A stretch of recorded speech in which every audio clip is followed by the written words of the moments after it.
Oh, ho, ho, ho, ho, ho. What is up, conscious monkeys? Welcome to another episode of Catch Up with Clayton. As always, I am your host, Clayton, and in this episode, we are jam-packed with a whole bunch of things, a whole bunch of stuff.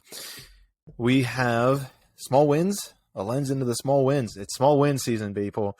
So I hope that you're getting on your small wins, and I have an amazing example that I learned whenever I was traveling and visiting SpaceX, which is super dope. Shout out my brother. ... We'll get back to that later. I briefly go over the origins of Halloween and the interesting conundrum with it. I'll give you a link to a bigger video that will help you know even more. No way we're going to cover it all in this video. And lastly, we have the return, drumroll please, of spiritual politics. Spiritual politics. The whole Kanye West saga continues, and I'm going to tell you how I'm looking at this, situation. And so let's just dive right into it. Oh, and of course, how could I possibly forget? We will also discuss the podcast episode releasing this week. How could I be so ignorant to forget about that? Because it's a cool one. But without further ado, let's start it with the small wins. Small win season. Let's talk about it. So I was visiting SpaceX. Super dope. If you don't know, my brother works there. Hopefully that doesn't get me targeted by China or Russia or someone else, but you know, that information is now out there. Already probably knew it. I don't know why I think that they didn't already know that, but here we are. And he took us on a tour, and it was so cool. The first thing that came to mind whenever I saw it is that the very first rocket that they had, SpaceX had, they were testing it off of some island, and it was back in 2008, and it was their very first successful launch was after 2 failures, and they were on the brink of bankruptcy. If this third rocket didn't successfully launch, they would have failed. It would have went under. It would have went buff. It would have went kapoof. And so, excuse me, the reason I bring this up is to realize that you're allowed to fail. And you can be the first company to put, privately funded company to achieve space, create internet for the whole world. And it's crazy to me. It's just wild. So the lens here, whenever it comes to small wins that I wish to offer to you, is to look at this in the lens of small wins, because I was going through their faculty, their facility, seeing the production line of where they create these rockets and how they put these things together. Guys, it is no simple feat at all. I mean, they have the best people in the world working on these things, producing these things, managing these things that are just so huge. It's insane. I mean, it took a couple seconds to even just walk, maybe a minute to walk the size of these. And if you don't know, looking up rocket comparisons to the size of humans is something you should do right after you listen to this podcast, because the size of these rockets is just astronomical. It's out of this world, dare I say. And I just found it so fascinating because I never realized how big that these rockets actually are. But the small wins. The point is that to be in this huge facility surrounded by people creating like 2, 3, 4 rocket engines a day, working 24/7.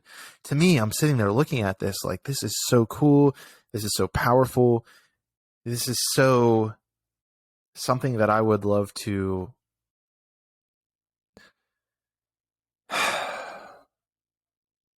be able to have a container of energy to support. Because the way that I look at it is that obviously Elon isn't doing all these things. However, he built himself to be such a container to be able to support financially, energetically, and higher people with the drive and ability to create such an amazing facility. And this is just SpaceX. He's got Tesla, he's got the Boring Company, he's got a couple others too. And I find it so fascinating of his ability to create and be a container for such energy. And the reason this comes back to small wins is had he never been able to have that successful launch, I wouldn't have been walking through that floor. And where it comes to is that we view these grandiose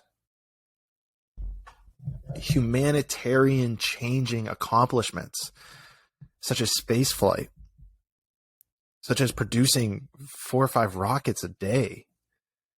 And we think to ourselves that it happened overnight.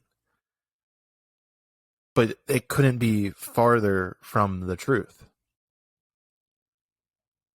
So it really helped me get perspective on another situation where I realized that I needed to take a step back. I needed to take a step back and say to myself, okay, small wins. What's the smallest win that can get this ball rolling, get the momentum flowing, get the jive and juices flowing? And even after this, we were in LA.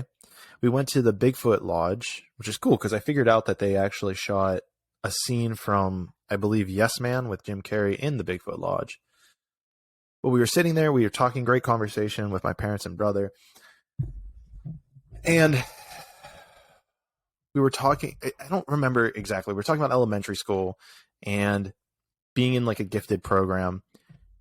And it reminded me of when I was in grade school, just learning 1 + 1 and learning these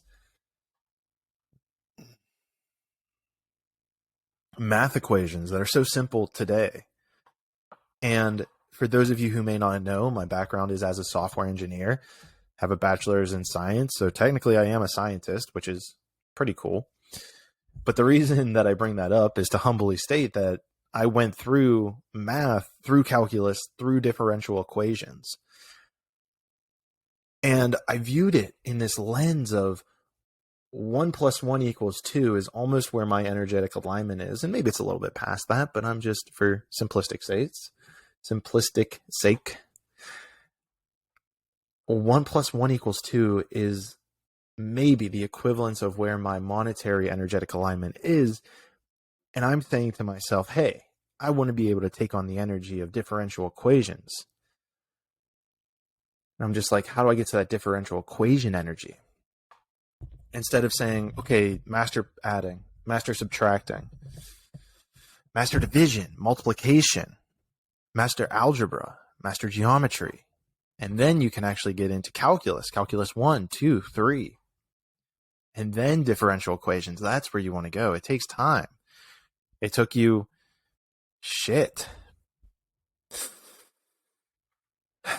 14 years for its grade school to college, maybe 15 years to get to differential equations. And now, Clayton, you are viewing this world. You are going out in this world on your own to create something, to help it generate and drive revenue for yourself and to produce more and connect more with people. And this is only at year 1.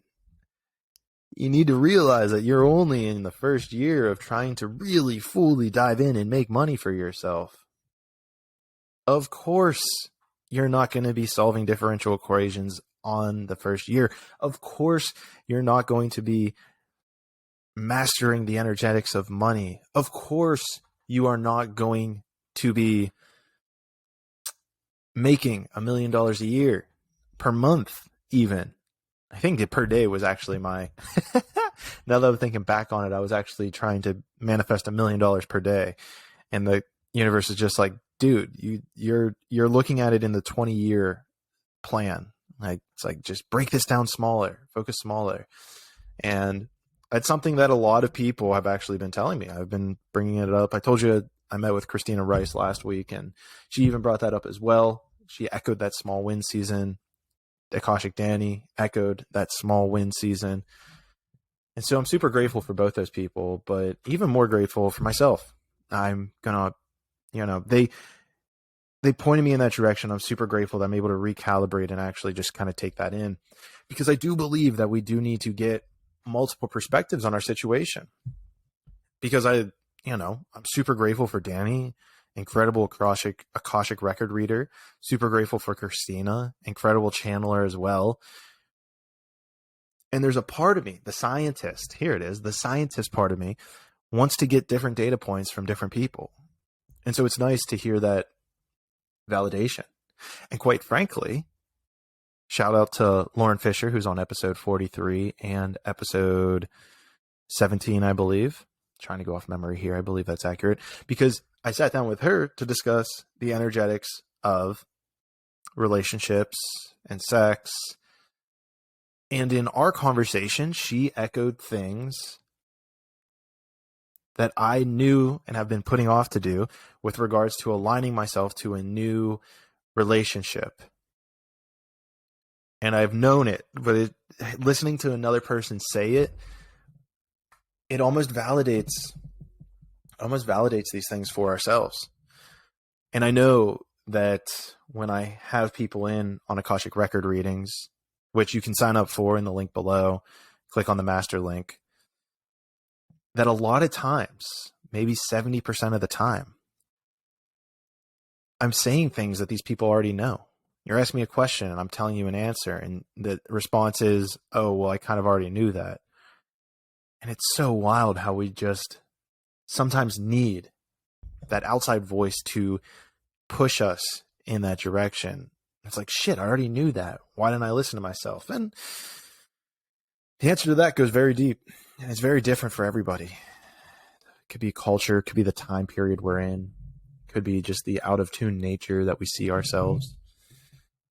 But the point is to realize that you can pull multiple data points, and if all of them are saying the same thing,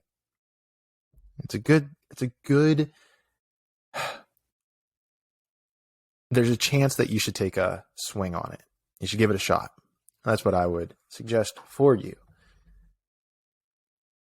And if not, you can always start and stop again. Try again. Maybe it pushes you a little further away, but you know now that that's not the right path. And where this gets interesting is with the next thing that we're going to talk about, which is the origin of Halloween. And part of me always kind of knew this. And it might seem like a bad transition, but it's not, because the symbolism of Halloween is to represent the death aspect of the death and rebirth, of the phoenix coming back and rising again, to honor the catastrophes, the specifically natural catastrophes that have wiped out so much of nature, of humans in the past, of animals, of species, of life, of matter, of all of it. And Halloween is the honoring of the death aspect of that death and rebirth. Let's be okay to die and be reborn. And so it is actually very fascinating looking at it in this lens, how we honor Halloween, which is almost the death. And then a month later, we have Thanksgiving, which is giving thanks to the situation we're in. And then even another month later, we have the new year. It's the rebirth. Wow. You guys are hearing this just as I'm putting that together. That's crazy. Halloween, let things die. Let things burn off. Thanksgiving, be grateful for the things that remain, because those are the truest things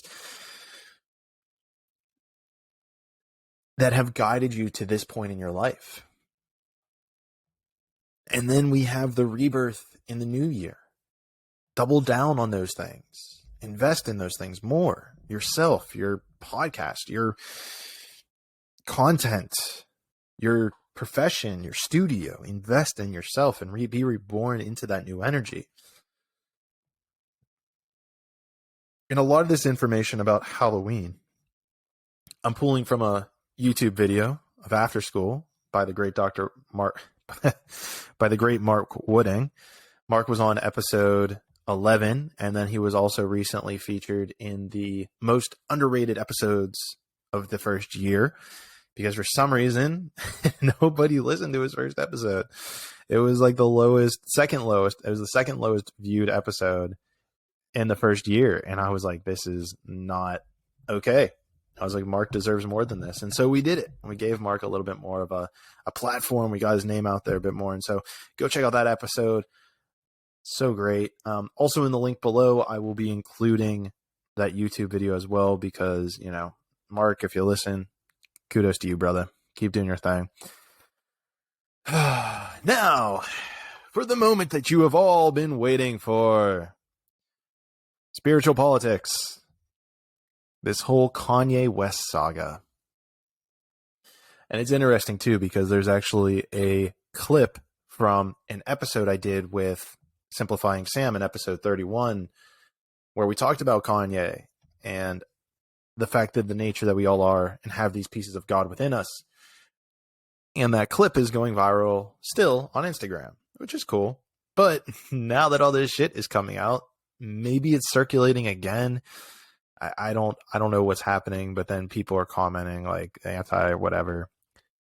But before I jump into what I want to say about this newest development, I do want to be very, very clear that I do not believe in violence or harm of any kind.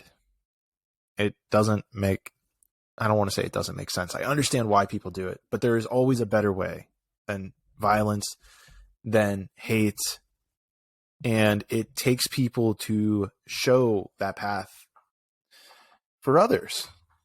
I mean, if all you've been taught growing up was hate and evil and lies, then you just carry that out. It's your natural attunement to the universe. Then it's your natural frequency that you abide by in humanity, in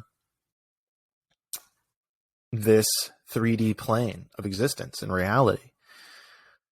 So I think the best thing we can do is to illuminate passive love and light for every individual we come in contact with, because we don't know what we don't know. And so if you don't know that there's a better way to do things, then you just don't take that route, because how could you if you don't know it exists? Now, let's dive into the actual context of what occurred with Kanye West. Now, man, the biggest issue that I see with this whole dilemma is censorship.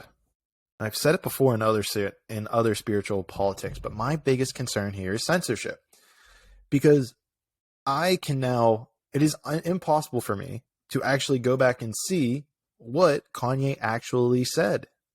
It is. You could argue there's screenshots. I can argue that those are fake. You can argue that he said certain things. I can argue that I never saw it, because I didn't. The only evidence, quote unquote, that I have are screenshots, which we all know can be faked, especially the Twitter screenshots. So easy for anyone to fake any screenshot they want and attribute it to someone. If you don't believe me, I'll do it for you. Shoot me a DM. But the other thing is that it's just a bunch of people repeating what he said, which I don't even know if I want to repeat it, because I don't even know if he said it. Now, what it is that people are quoting that he said was DEF CON 3 on Jewish people. Now, I didn't even know what DEF CON meant, first of all. And so I had to look it up, and it turns out that he meant to, or maybe he didn't even meant, I don't even know what he meant to say, because there's no dialogue with the person who actually said it, is DEF CON 3, which is more of a militarized approach. So I believe DEF CON 1, and stick with me here, I'm actually going to look this up because I want to make sure that I get this accurate. But I know that DEF CON 1 means that we're like going into a nuclear war, or nuclear war is imminent. The exercise term for DEF CON 1 is cocked pistol. Nuclear war is imminent or has already begun. Maximum readiness, immediate response. DEF CON 2, fast pace, next step to nuclear war. Armed forces ready to deploy and engage in less than 6 hours. DEF CON 3, which I guess, Ye was referring to. Exercise term is roundhouse. and the description is increase in force readiness above that required for normal readiness. Air Force ready to mobilize in 15 minutes. And then it goes down the list. So like DEFCON 4 is a double take, increased intelligence watch and strength security measures above normal readiness. And I believe DEFCON 4 is probably where the majority of our views lie with regards to like China and Russia at the current time. And DEFCON 5 would be fade out, lowest state of readiness. It's just normal life, which is probably us keeping tabs on third world countries. So let me see here. Oh, there's some examples here. So DEFCON 2 would be the Cuban Missile Crisis, Persian Gulf War. DEFCON 3 would be Yom Kippur War, Operation Paul Bynum, or even the September 11 attacks were DEFCON 3. So that's interesting. And with that being said, I mean, I agree. Like, I'm not going to make excuses for the guy. It seems like based on the, see, here's the problem. Again, here's the problem is I can't even know if he actually said it. I was about to make comments on what other people are saying he said. The problem with Twitter, the censorship doesn't even make sense to me, because if that is actually what he said, it's already out there and everyone can see it. What is the validity in deleting that tweet? It doesn't make sense to me. It almost seems like a power grab on the part of Twitter. Like they want to exercise their authority in this issue. And again, it just doesn't, it feels to me as if Twitter wants to be the bearer of public discord. And so by them being able to say and delete it, then it is. Right. And again, I don't even know how many people, I don't know if he said he hasn't apologized. So I haven't. And again, this is probably something I should probably put my foot in my mouth a little bit, because I have not, I saw he went on a couple different talk shows and talked to some people, and he, said stuff to but I didn't watch all of them. So, it seems like he did say what it said. Right. And honestly, I should, before even commenting on this on basis of Kanye, I should go and watch those interviews to have a more informed opinion about him personally. But I don't see it as even being about him. It's a conversation. Of course, yeah, it's wrong. Like, no one should have hate thrown towards them. Right? We should love everybody, literally everybody, even fucking Kanye in this situation. We should be showing him love and compassion, not denouncing him, telling him he's crazy, because to me, it just doesn't actually solve the issue. How many people would need to come out and virtue signal, oh, I'm anti-Semitic, or I'm against what is it? I'm kind of boggled up in my mind, but the number of people, it's like, oh, this person's against his remarks and this person is, and we're all saying that we are so loving and against anti-Semitism, and we're so and to me, it's just this dog and pony show. It's just this dog and pony show of who can be the best virtue signaler. It means fucking nothing. And all it means is them getting their faces back out in front of the cameras for 30 seconds because they're anti-Semitic. That should be the default scenario. Cool, you're this Kanye situation, I need to tell everybody why I'm anti-Semitic. You're adding fucking nothing to the conversation. That's all I have to kind of say about it. And maybe I'm getting a little angry. I feel like I'm building up a little bit tension in my body, and maybe it's that I'm actually diving into the energy of this conversation, because people get heated about it. And I'm sure people are going to get heated about what I'm even saying now, but fuck it. And the reason that they're getting heated is because I dove down into that energy. Oh, shit. Yeah, so let me clear my energy a little bit and see if I can bring this back upwards. As opposed to people just making these statements of, I'm anti-Semitic. All right, sorry about that, guys. I got cut off at the end there, and it was such a delay in the cutoff that I'm actually not sure exactly what I was talking about. I knew I was talking about something with Kanye West, but then it it just dove. The internet dove somehow, so maybe I was supposed to stop talking there. I was about to get myself into a rabbit hole. But what I do want to actually talk about is the podcast that I am releasing on Monday. And it's kind of cool because whenever the recording died off there, I started going live on Instagram.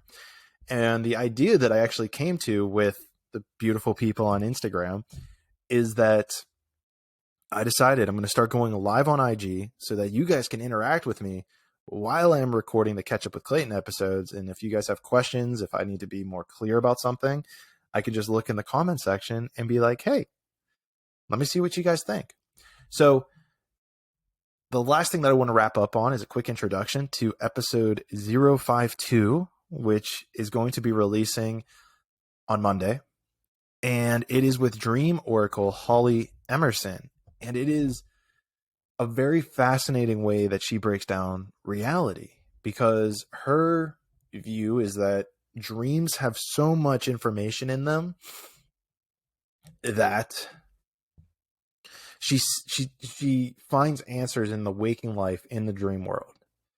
And she even goes as far to say that she believes that reality that we're experiencing right now may even be just a dream.